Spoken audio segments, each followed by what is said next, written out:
know what a wicked animal a wolf could be. This might sound weird. Little Red Riding Hood is about sex. Specifically, it's about sexual purity. A lot of those old fairy tales typically have a lesson. Don't lie, don't be lazy, don't do drugs. With Red, it's don't stray from the path. Her mother told her not to leave the path. If you do, a wolf will find you, ask you where you stay, and eventually end up in your bed. And that's why she asks what big arms you have, what big eyes you have. There's something sexual about this big bad wolf and his hunger for innocent flesh, which gets more explicit the further back you go. Older versions have Red taking off her clothes before she's devoured. This version by Charles Perrault, which inspired the Brothers Grimm, actually states this at the end. Moral.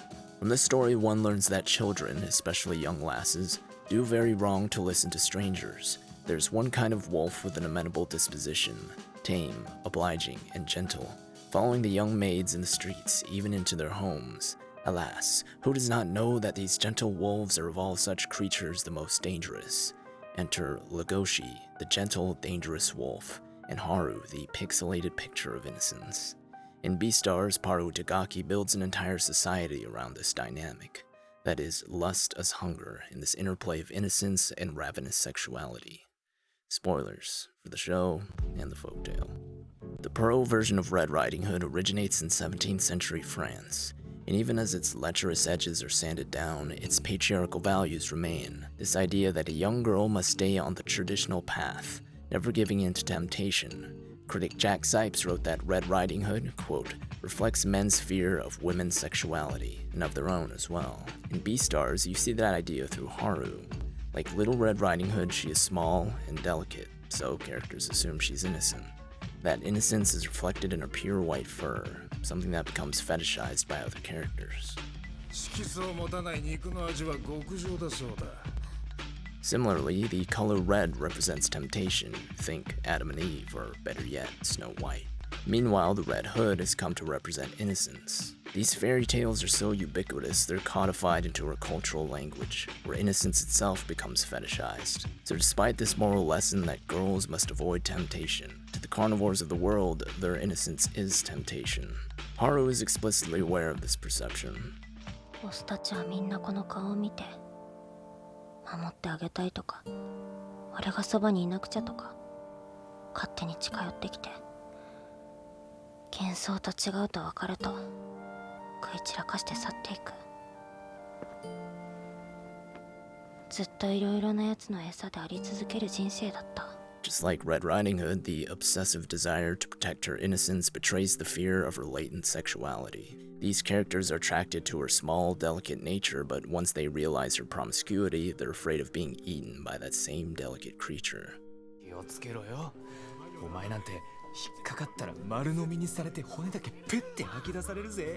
Obviously, the scene also shows the double standard between genders.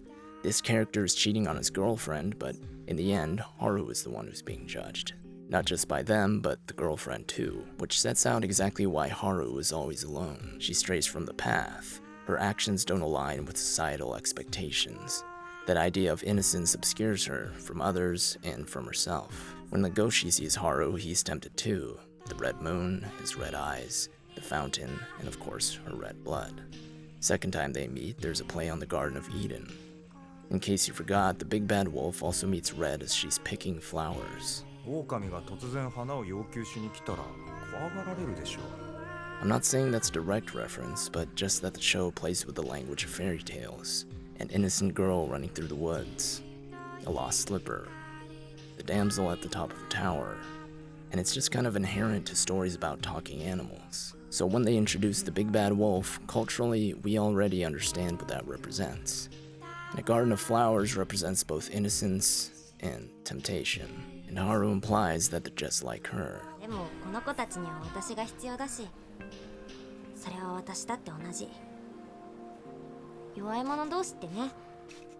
Itagaki herself does list Disney movies as one of her influences. 多分私の初恋の相手はライオンキングのスカーなんですよ。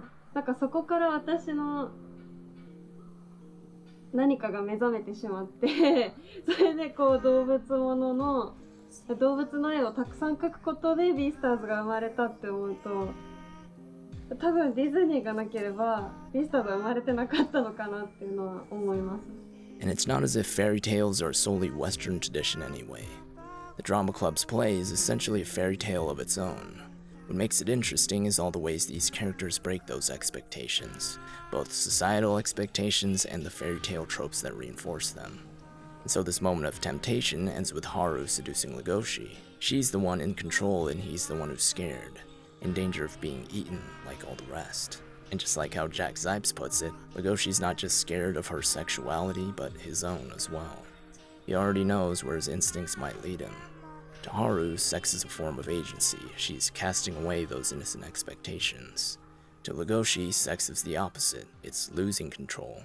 His lust is hunger, and to give in would be to meet those expectations, to follow his carnivorous instincts. So Red Riding Hood's implicit theme of protecting girls' innocence for male fear of sexuality plays out as internal conflict in Beastars. Is Legosi protecting Haru for her sake, or for himself?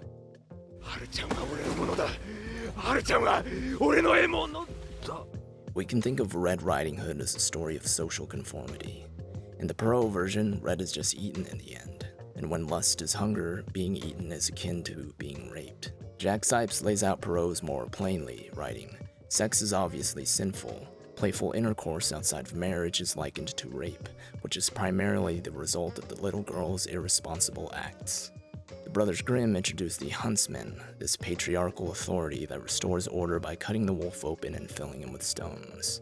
There's one version in 1916 that ends with, "And so we learn that, like the bad wolf, there are evil beings who will never listen to reason, and who cannot be persuaded to do right. That is why we must have policemen and prisons.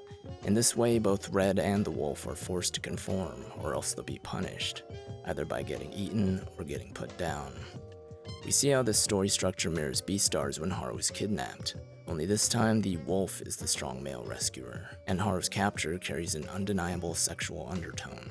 Because Haru strays from the path, she's socially isolated, and being alone is what makes her vulnerable to this kidnapping. They reinforce that fact in an earlier scene, when the lights go out. A shallow interpretation might see this as Itagaki reinforcing the same idea as Paru, that it's Haru's own fault for betraying societal expectations, that she created the conditions of her isolated vulnerability. でも私の生き方っていわゆるこういう最後を迎えて叱るべきだったというか。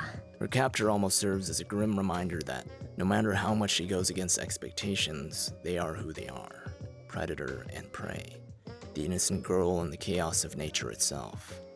But this isn't the remote village of a classic fairy tale. Here there are laws and leaders, policemen and prisons. We don't just see the innocent girl and the big bad wolf, but also the structure that created them. So when she's on the verge of being eaten and seemingly punished, we also see the mayor who is allowing it to happen. Thus the policemen are notably absent. To these entities, Haru's victimization is a threat to public interest, and the adults of the school care more about chastising Legosi than revealing the truth.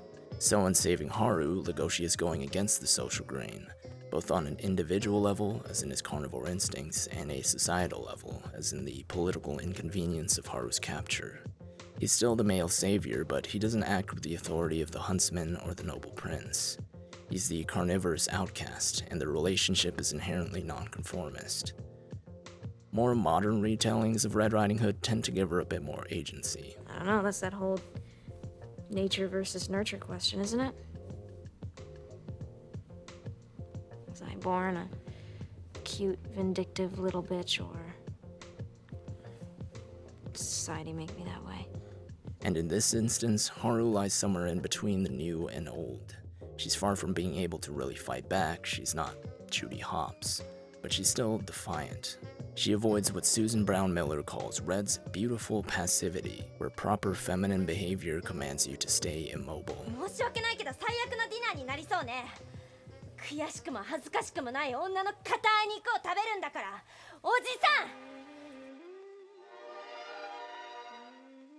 So here's how this usually goes. Save the girl, get married, happily ever after. That's the fairy tale roadmap of happiness. Thankfully, Legosi saves the girl, but there's a social implication that he deserves her. 今夜のレゴシ君は何をしても間違いにはならないよ。それだけあなたは偉大なことをしたの。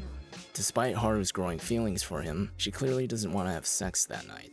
Which makes sense, she just went through something incredibly traumatic, and every time she's had sex, it's been emotionally vacant. After she's saved, they're finally able to just share a meal together, which is a callback to an earlier scene. この子が大きな口を開けて牙を覗かせるたびに私、体が本能的にめちゃくちゃ逃げようとするのよ。 So here, maybe they're finally starting to see each other for who they are. She just wants to treasure the memory. 終電行っちゃったよ。簡単には終わらせてくれない。だってはるちゃん、泊まれる宿を探そうか。 Note how it ends with this shot of the moon, because here's where the folktale social conditioning really comes into play. In episode 3, they reference the Eastern story of the moon rabbit. Here's the summary. A beggar asks a monkey, a fox, and a rabbit for some food. The rabbit is the only one with nothing to offer, so they offer themselves. The beggar turns out to be the god of the moon, so he pulls the rabbit out of the fire and brings it home. So now you can see the outline of a rabbit on the moon's surface, the silhouette of the rabbit's noble sacrifice. And here we have Haru offering herself up to be eaten, one way or the other. And it turns out it's hard to separate the two. 嘘でしょ。レゴシ君、ごめん。体が勝手にあなたの口に入ろうとしてる。Paru calls it her body's instinct, but we can think about it on a psychological level too. During her capture, she says sex was where she was on equal footing with other people. But when she was on the verge of being devoured, it was anything but equal. Her self-esteem is low enough that she doesn't even think she deserves Legoshi's feelings. After all, she's always pitied or bullied. She's always alone, and she loves someone who won't love her back. And while her promiscuity runs against those innocent expectations, well, rabbits aren't exactly known for their chastity either. Maybe she's just following a different expectation, and so she can't see herself as equal to carnivores as a whole. All she can think to do is offer herself up. It's not just the influence of these folk tales either, it's her upbringing, or her surroundings. Death is always watching. I mean, there's actually posters of Adler the Reaper in the background of various scenes. The play itself was an expression of love through death himself. The Meteorite Festival is a celebration of death, the extinction of their ancestral prehistoric gods. For all their intentions, there's a long journey before they can escape the entrapments of instinct and social conditioning. Like I said, it's hard to separate the two. It's early in the show, so who knows where that leads. As characters, they've already come a long way. The innocent girl and the big bad wolf. They've fought to different outcomes, been carved, consumed, reshaped in every which way. They've ventured beyond that beaten path to the alleys, subways, dark markets of the modern metropolitan. The factory that turns forest animals into livestock. And still, their fate seems forever intertwined. Like I said, it's hard to separate the two.